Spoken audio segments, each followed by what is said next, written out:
नमस्ते everyone, my name is Pranshu and I am 2022 graduate from IIT Roorkee. मेरे को बहुत टाइम से बहुत लोगों के बहुत सवाल आ रहे हैं कि भैया अपनी प्लेसमेंट जर्नी के बारे में एक वीडियो बनाओ। ऑल्दो एक पूरी प्लेलिस्ट है जिसमें मैंने व्लॉगिंग स्टाइल में अपनी पूरी प्लेसमेंट जर्नी डॉक्यूमेंट की हुई है। आप वहां जाके देख सकते हैं। बहुत ही महीन रॉ अनफिल्टर्ड वीडियोज हैं, तो आपको इन एंड आउट सब पता चल जाएगा पूरी प्लेसमेंट जर्नी का। लेकिन वीडियोज काफी सारी हैं, तो शायद मोस्ट प्रोबेबली बहुत लोगों ने वीडियोज नहीं देखी हैं। तो आईआईटी में प्लेसमेंट सीजन स्टार्ट होता है जुलाई के महीने में, क्योंकि तभी फाइनल ईयर कैंपस वापस आता है अपनी इंटर्नशिप करने के बाद या छुट्टियां मनाने के बाद, समर वेकेशंस के बाद। तो बड़ी अफरा तफरी मच जाती है एकदम से, क्योंकि आप प्री फाइनल ईयर में नहीं हो, फाइनल ईयर में हो। प्लेसमेंट का प्रेशर आ गया है, बातें चलने लग जाती हैं हर जगह कि वो भाई इस बार माइक्रोसॉफ्ट आएगी कि नहीं आएगी, स्प्रिंगलर आएगी कि नहीं आएगी, गोल्डमैन, जो भी बड़ी बड़ी कंपनियां हैं। तो बातें चलने लग जाती हैं और ऑब्वियसली कुछ लोग हमेशा से प्लेसमेंट फोकस्ड रहते हैं। स्टार्टिंग से उनको पता रहता है कि उनको ये कंपनी टारगेट करनी है, इनको वो कंपनी टारगेट करनी है। और कुछ हमारी तरह होते हैं गधे जिन्हें जो करियर को लेके इतना फोकस नहीं होते हैं, पर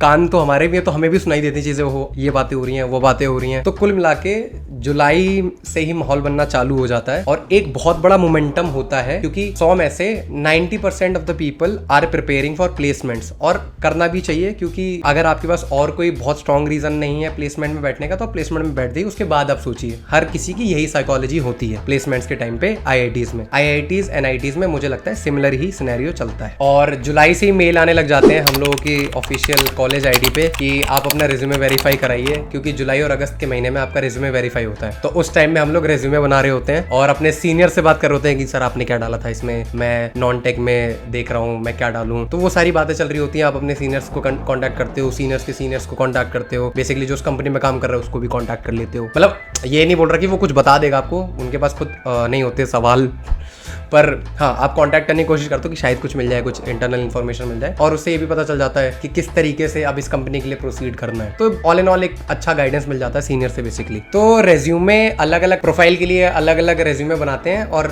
जब कंपनी आती है तो उसमें उस रेज्यूमे से अप्लाई कर दिया जाता है। तो प्रोसेस ये रहता है कुछ कि भैया प्रोडक्ट मैनेजमेंट के लिए अलग रेज्यूमे है, फाइनेंस के लिए अलग रेज्यूमे है। मतलब ऐसा होगा ना कि आप एक ही रेज्यूमे में सारी चीज़ थोड़ी लिख दोगे कि मैं पाइथन करता हूँ, मैं ट्रेडिंग करता हूँ, ये तो अच्छी प्रोफाइल होगी। खैर, मैं पाइथन करता हूँ, मैं पाइथन तो हर किसी का अच्छा ही लग रहा है मुझे। कोई टेक में मैंने इंटर्न करी हुई है, फिर मैं एक कंसल्टिंग की इंटर्न दिखा दूँ, तो ऐसे दिखता है कि अच्छा इसमें दो, मतलब थोड़ा सा वो ऐसा माना जाता है कि अगर आपकी टेक की प्रोफाइल है तो आप टेक वाला ही रेज्यूमे बना के रखिए, और आपकी नॉन टेक की प्रोफाइल है तो नॉन टेक वाला रेज्यूमे बना के रखिए।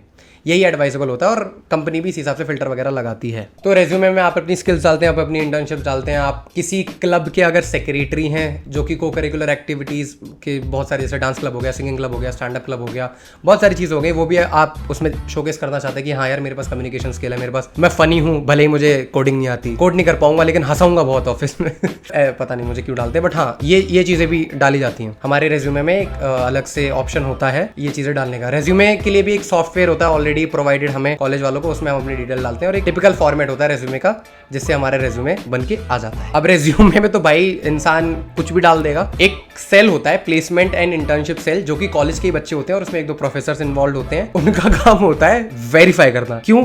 क्योंकि भाई किसी ने लिख दिया कि मैंने माइक्रोसॉफ्ट में इंटर्न करी है, अब लिखने को तो कोई कुछ भी लिख सकता है, तो उसका प्रूफ मांगते हैं वो कि अच्छा सर्टिफिकेट दिखाओ। मैनेजर से भी बात करते हैं अगर कोई सीरियस चीज़ है, कि बड़ी बहुत ही धांसू चीज़ ही लिख रखी है। बाकी जुगाड़ लगाने वाले जुगाड़ लगा लेते हैं इधर उधर की, समझ रहे हो? मतलब मैं ये नहीं कह रहा कि जुगाड़ लगाते ही हैं लोग, बट समझ रहे हो ना बस। तो जैसा कि मैंने तुम्हें पहले बताया कि मैं इतना सीरियस नहीं था प्लेसमेंट के लिए, क्योंकि टू बी वेरी ऑनेस्ट मुझे ऐसा लग रहा था कि मुझे उम्मीद नहीं थी कोई प्लेसमेंट से कि मेरी प्लेसमेंट होगी, बहुत अच्छी जगह होगी। कहाँ होगी मुझे ये तो पता था हो जाएगी, लेकिन कहाँ होगी इसका कोई आइडिया नहीं था, तो कोई पर्टिकुलर गोल नहीं था। कोडिंग मेरे को आती नहीं थी, कोडिंग मुझे करनी नहीं थी।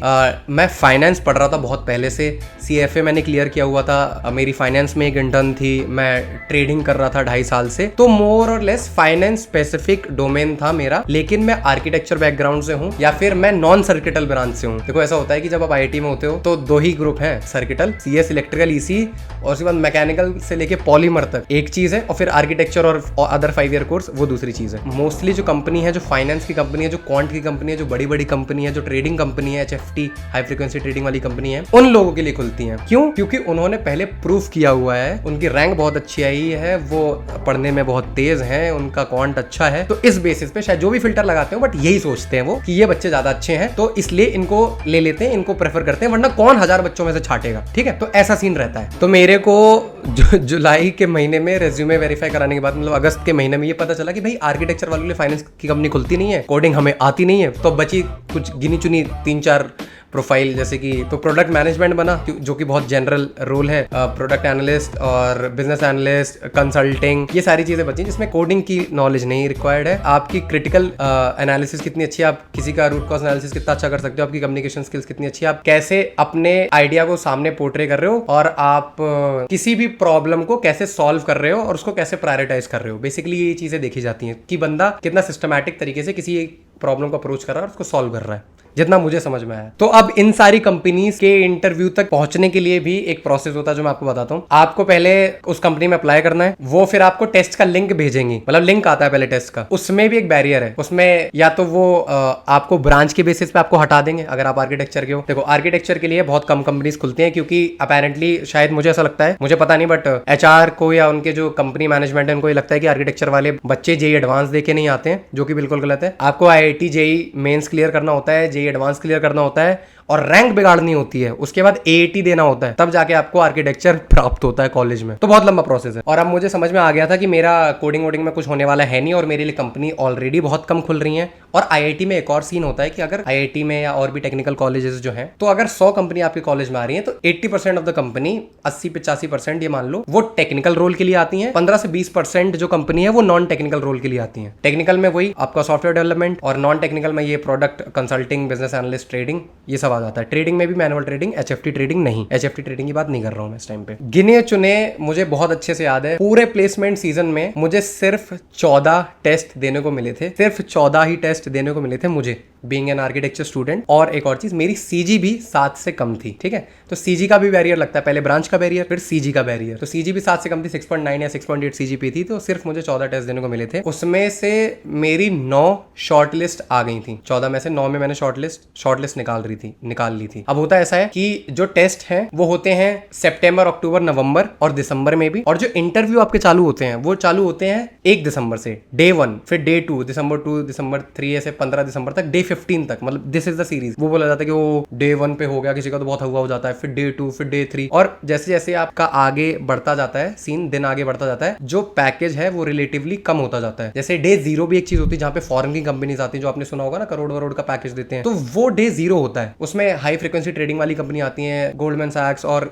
JP मॉर्गन, क्वांट वाली अच्छी कंपनीज आती हैं। उसके बाद डे 1 पे फ्लिपकार्ट और भी अच्छी कंपनीज आती हैं, Amazon वगैरह, ये भी आती हैं डे 1 पे। तो इस बेसिस पे पैकेज जो है वो धीरे धीरे डिक्रीज होता रहता है। तो मैं अपनी प्लेसमेंट की तैयारी के लिए एप्टीट्यूड पढ़ रहा था, रिडल सॉल्व कर रहा था, थोड़ा बहुत कोडिंग भी देख रहा था, पाइथन वगैरह बेसिक, और SQL वगैरह कहीं एनालिटिक्स की किसी कंपनी में बैठने को मिल जाए तो आना चाहिए। फिर जो पिवटिंग पॉइंट आता है वो आता है सितंबर में आती है फ्लिपकार्ट आती है APM रोल के लिए, एसोसिएट प्रोडक्ट मैनेजर के लिए। अब वो आपको एक प्रॉब्लम स्टेटमेंट देती है कि भैया आपको जो है ये, आप कोई भी प्रॉब्लम आइडेंटिफाई करो, हर साल अलग अलग प्रॉब्लम स्टेटमेंट होती है, और उसका सोल्यूशन प्रोवाइड करो। वो डिजिटल सोल्यूशन भी हो सकता है, वो कोई ऐसे फिजिकल सोल्यूशन भी हो सकता है। आपको उसको एक डेक बनानी पड़ती है, आपको एक पिच डेक बनानी पड़ती है बेसिकली, अपने जो आपका आइडिया उसको पिच करते हुए, और वो सबमिशन होता है। उसमें कोई टेस्ट नहीं होता है कि एप्टीट्यूड के सवाल पूछ ले, ऐसा कुछ नहीं है। वो प्रॉब्लम आपको आइडेंटिफाई करके और उसका सोल्यूशन आप उनमें भेजोगे और फिर वो उसके बेसिस पे सेलेक्ट करेंगे। तो उसमें मैं सेलेक्ट हो गया था। और फ्लिपकार्ट डे 1 की कंपनी है, डे 1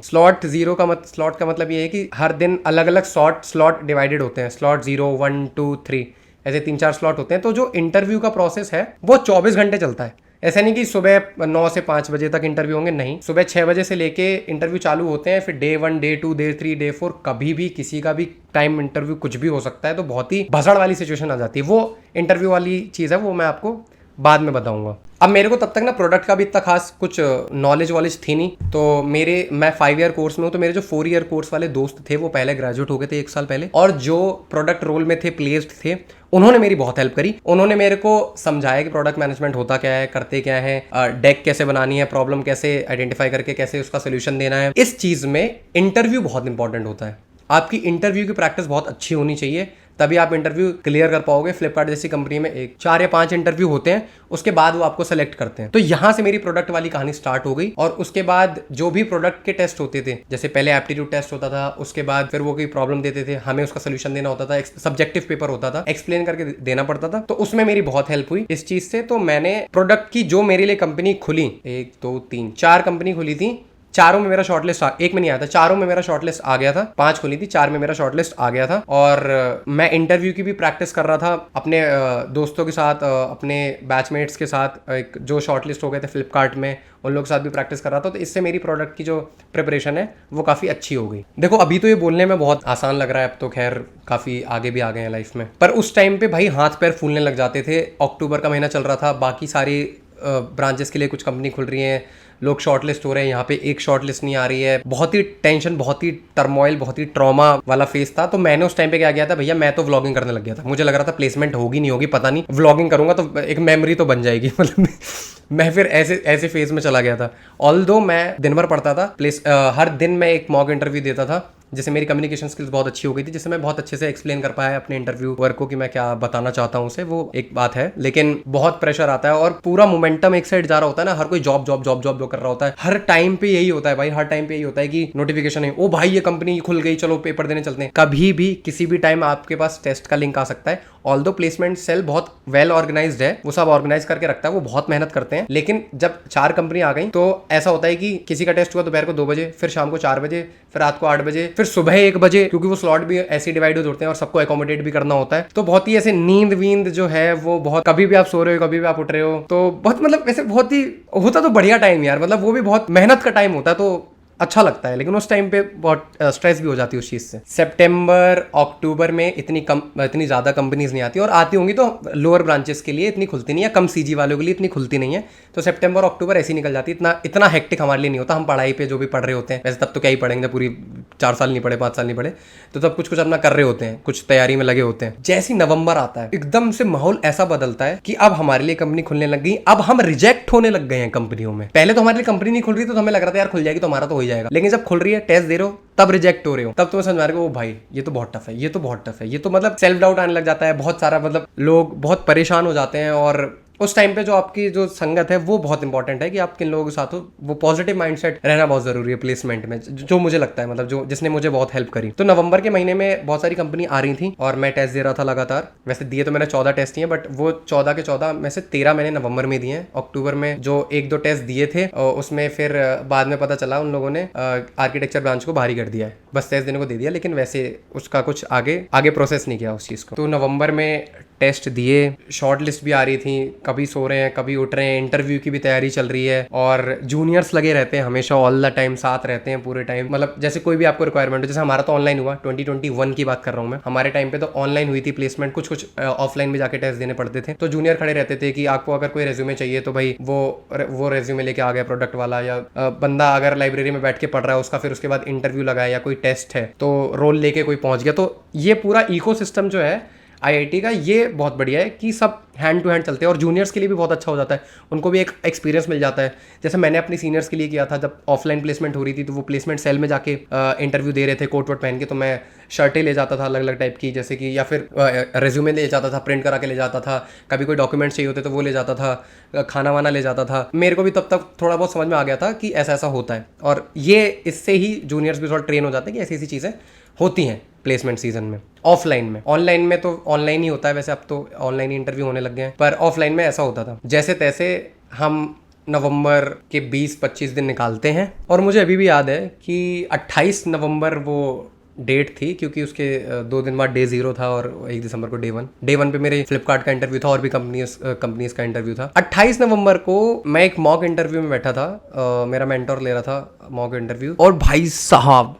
मैं रोने लग गया इंटरव्यू में। मेरे मन में इतने सारे ख्याल आने लगे कि यार मुझे फाइनेंस में जाना था, मैं इसमें क्या कर रहा हूँ, क्या ये ठीक है, मैं क्या, मतलब बहुत सारे सवाल आ रहे थे, मैं ये क्यों कर रहा हूँ, और बहुत सारी उलझनें होने लग गई थी कि यार क्या मुझे जॉब करनी भी है कि नहीं करनी, पता नहीं वो उस टाइम पे क्यों आया था, बट उस टाइम पे मेरा एक तरीके से ब्रेक डाउन हो गया था। 28 नवंबर को मेरा ब्रेक डाउन हो गया था इंटरव्यू देते हुए, और वो इंटरव्यू में मैं कुछ नहीं बोला, चुप हो गया। और मेरा मेंटोर बहुत बढ़िया था, उसने जो असाइन होते हैं फ्लिपकार्ट से, तो उसने बोला कि ज़्यादा लोड मत ले, जो होगा हो ही जाएगा, बट इतना स्ट्रेस लेने की कोई बात नहीं है, डे 1 पे नहीं होगा, डे 2 पे प्लेस हो जाएगा, डे 2 पे प्लेस नहीं होगा, डे 3 पे प्लेस हो जाएगा। वो ऐसे मुझे कंसोल कर रहा था, और मेरे मन में बहुत सारे सवाल आ रहे थे, यार मुझे लगता है इस बार तो मेरा प्लेसमेंट होगा ही नहीं। ऑल्दो इससे पहले मैं प्लेसमेंट का इतना लोड नहीं ले रहा था, लेकिन मेरे ऊपर प्रेशर इसलिए आ गया कि मैं कुछ कंपनीज में सेलेक्ट हो गया, तो मुझे वो बड़े बड़े सपने दिखने लग गए।